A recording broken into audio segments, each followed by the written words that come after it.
Fresh off the AllStar Break, the Liberty are back in action tonight against the Fever. Our WNBA writer and reporter, Maddie Kenney, is blessing the studio today for today's episode of Liberty Lately. There's been a lot that's been going on lately.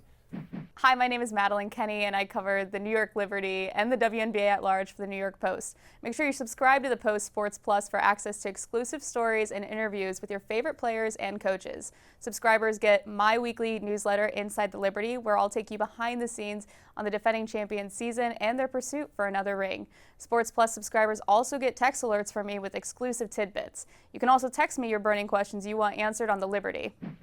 All right, Maddie, you all marked safe from the AllStar Break? You good? I'm back. You get I'm your recovered. electrolytes? Yeah, lots of Gatorade, lots of water. I'm asleep. I'm good. I'm recuperated. Biggest highlight or your best moment that you can give us, that you can tell us from the break? I'll say probably the fact that Natasha Cloud and Sabrina Ionescu sweep Friday night activities. Right. We'll keep it to on the basketball court. Nice and PG-13. Absolutely love it. We're going to keep our jobs. Let's talk about some news that's broke. Stephanie Talbot, she signed with the squad. Can you give us kind of like a little bit of the details on that, how she's going to fit in with the team? And then what's the latest on Emma Niesemann? Yeah, so let's start with Stephanie. Okay. She's actually at shoot-around today, and she's expected to play tonight. She just kind of like adds some defensive versatility. She is a wing for them, like just kind of bolsters that area of depth on this roster. The biggest thing for her, too, is that she actually played on the Australian national team under Sandy Brondello. So she has a really good understanding of this team and what they need from her. And even today, Jonquil Jones was saying, yeah, like the first day of practice, here she is, and it feels like she's been here all season. So, I'm expecting a very seamless transition for her. And then Emma Niesemann, I mean, it's a huge deal that the Liberty were able to get her to commit. She has not signed a deal yet. Okay. It's just a verbal commitment right now. They're trying to figure out some of the visa process and stuff, but she's just like a world-class athlete. I mean, she does so much for them, and if you remember back in Game 5 of the finals, that three big lineup with Niara was what swung that game and helped the Liberty clinch their title. And now you have Emma Niesemann, Jonquil Jones, Brianna Stewart, who, by the way, all have experience playing with one another. I mean, this just makes them infinitely better. It's hard to understate. Absolutely. I mean, there's that familiarity there, the chemistry, and just for a player. I played professional football, but just to be able to go in and just plug and play. I already understand the system. I know the terminology, which is what a lot of guys from the football side kind of struggle with. But just being able to understand the X's, the O's, and the Y's, why I need to be at this place, that place. And I think that's going to be great. They're kind of adding to that roster, a defending championship roster. You mentioned Jonquil Jones. She's missed the last 9 games with a right ankle sprain. She's expected to play tonight. You're shaking your head. Yeah. Okay. She said after shoot-around today she's good to go. 7-5 in the games without her this season. I mean, this is a dumb question, but I mean, how big is it to get JJ back? I mean, I think that record right there tells you everything you need to know. But the biggest thing with JJ being gone is it did allow other players to kind of step up and get more playing time and get more opportunities. You got a better look at what Izzy Harrison can do for this team.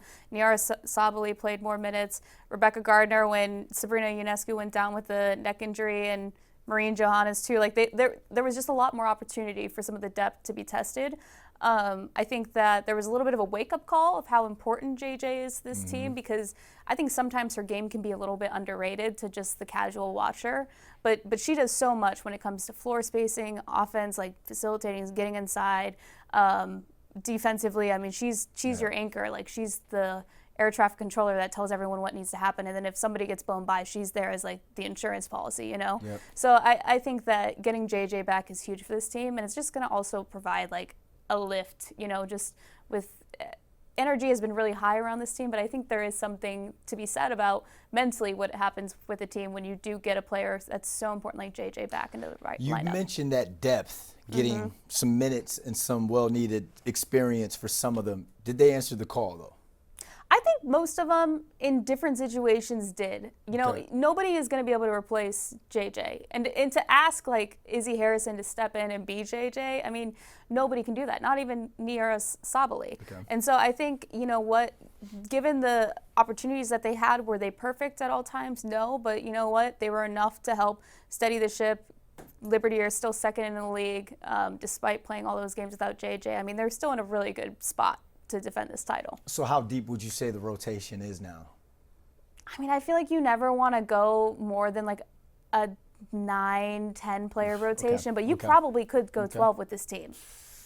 Oof. Yeah, I mean, you could if you wanted to. But I think what's really exciting is knowing that, given all the depth of this team, then you're going to probably be able to rest JJ a little bit more, or Brianna Stewart, or Sabrina, and make sure that they're really fresh for the playoffs.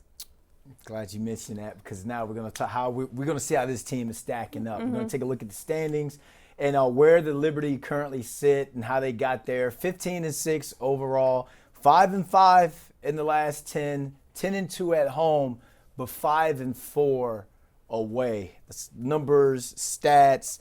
I mean, just when we talked about going into the second half of play out of this All-Star break, how big is it for them to just get off to a fast start or continue where they left off before the break? Yeah, because they're on a 3-game winning streak right now. So I think that it's more so being able to pick up where you left off and kind of continuing that momentum. They are, the All-Star break is really not that much of a break for players that are in the All-Star festivities. And so for Brianna Stewart and Sabrina Ionescu, I mean, they both had yesterday off of practice. And they were at shoot-around today.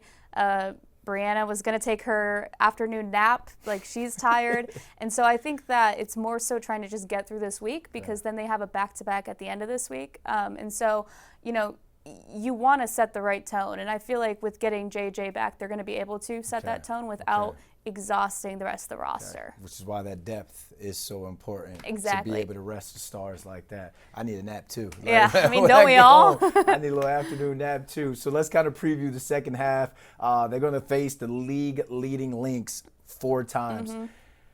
13 of their final 23 games are on the road, and 9 of those are against the top 6 team. They are a different team on the road than what they are at the Barclays Center. The second half of the season is going to be a dogfight. Does that concern you that they're, I guess, Dr. Jekyll and Mrs. Hyde home and away? I know what you mean. As of right now, I'm not totally concerned, just because a lot of those road games were without JJ. Again, I know I keep going back to that, but it's such an important part of this team.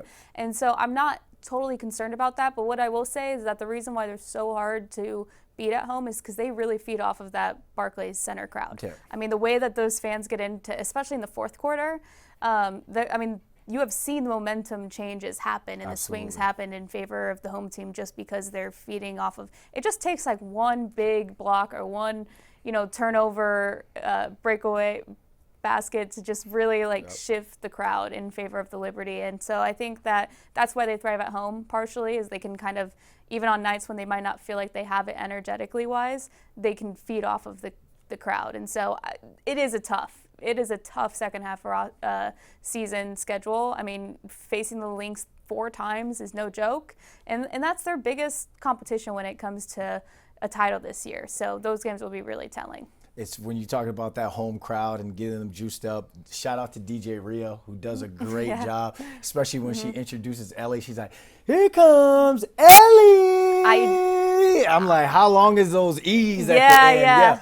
But it's I mean, maybe I shouldn't say this, but Liberty games are a lot more fun than Nets games. And it's just the energy and all. And again, as a former player, just, again, not basketball, you feed off the crowd, especially if you're a villain, the Draymond Green types. You feed off of that energy. And when it's your home crowd, you got Ellie dancing, hitting the Harlem Shake. It's just just a completely different vibe. I encourage everyone to kind of go check this team out.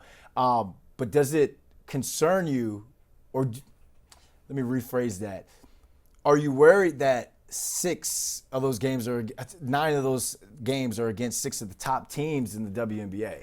I think that it's going to be a really good test for this team. I think when you want to defend a title or you want to go back to back, you need to face those challenges. You need to be tested in big ways like that. And so, if anything, it should excite them. It shouldn't be daunting to them. I mean, you're still the number 2 team in the league. You've already had some pretty big marquee wins this season. And defending champs. And you're the defending champs. Like, so you are still the team to beat. And so don't forget that. I mean, just because they have all those games against top 6 teams, they're still the team that has the biggest target on their back. But then that means you're not able to maybe rest Sabrina and Brianna a little bit more than what you want, because you are playing against these top teams in the league. Maybe, yes, when you're playing those games, but there are also other games where you probably could find maybe, okay, you're playing I don't want to throw a team under the bus, but maybe like you're playing like a Wings or a Sky team. Maybe like you could find the minutes and allow depth to have more opportunities. All right, let's go around the association. This CBA agreement's lurking right around the corner. The players, their message is evident in where they stand.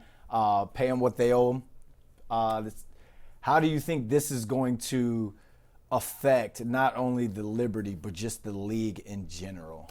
I think the CBA negotiations are the biggest story in the WNBA this season. We can talk about expansion all we want, but if anything, expansion showed us, especially in this latest round where expansion fees are worth $250 million, that this league is, on the up and up. Absolutely. The trajectory is, up. And I think because of that, players want their slice of the pie. And I think that when you think about revenue sharing and stuff, you look at what the NBA, they don't want to be paid the NBA salaries. They just want a fair cut. Like the NBA, it's, 51-49% split for revenue sharing, and players want to see something similar or comparable that would allow them to have more and see an increased salary, have better player benefits, really just set the tone and put this league where it should be in the year 2025. I mean, you hear some of the salary numbers and they're making less than what some people make out of college in certain fields, maybe not journalism, but in certain fields.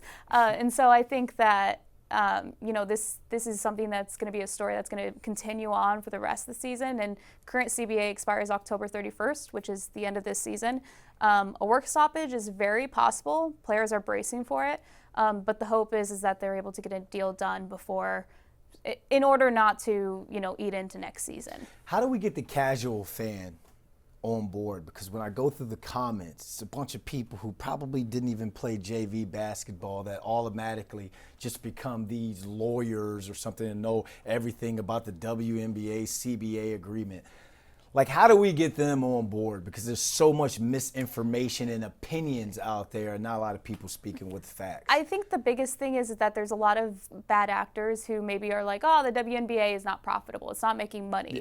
But if people didn't see it on a pathway to being profitable, then NBA owners would not be paying $250 million to get in at this time, that is a major investment, but they see that they're going to see some return on that investment right now. And so it's not about, if anything, and I think an HR manager I saw on social media wrote about this, that players, even if a business is losing money, employees still deserve to get paid. And they just want to get paid their worth. I mean, players are the product. Players are the reason why the WNBA is on this upward trajectory. It's not the owners necessarily. Though you're very grateful for the owners that continue to invest back into their teams and their franchises.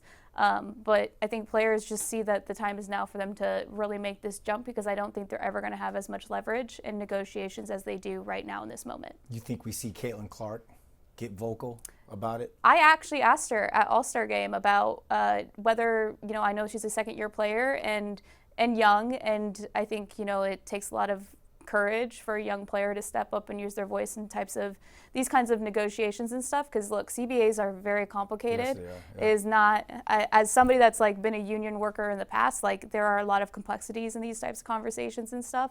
But she said that she sees the power in her voice, and that she is going to continue to do what she can to help move this league forward and help the players, collectively, all of them, to get their worth. Okay, Caitlin, look at you being normal. I like it, girl. Yeah. But I've been through the NFL and the CFL, almost been Yeah. through 2 lockouts. So, yeah, they tell you, hey, hold those checks. Don't go out there buying bottles and out there, tricking that money off. Hold on to that money. Last but not least, Maddie, just go mad for us. The floor is yours. Final thoughts on the Liberty going into play again after the AllStar break. Yeah, I'm just excited for the second half of the season to start. I mean, I do wish the break was a little bit longer, but overall, I just think that, the second half we're going to see more about what this team is all about, because I think the first half, it was kind of a mixed bag. They just weren't fully healthy. They weren't at full strength. We saw the first 9 games how good they can be. Yeah. And when they went away from their brand of basketball, that's when they kind of hit that rough patch. And so I think that as long as they stay true to be playing, selfless basketball, positionless, having a healthy JJ, having a healthy Niara, having Emma Meeseman, I think the sky's the limit for this team. Told you guys there was a lot going on lately. Thanks for watching Liberty Lately. Thanks, Maddie, for coming in. Thanks for having me.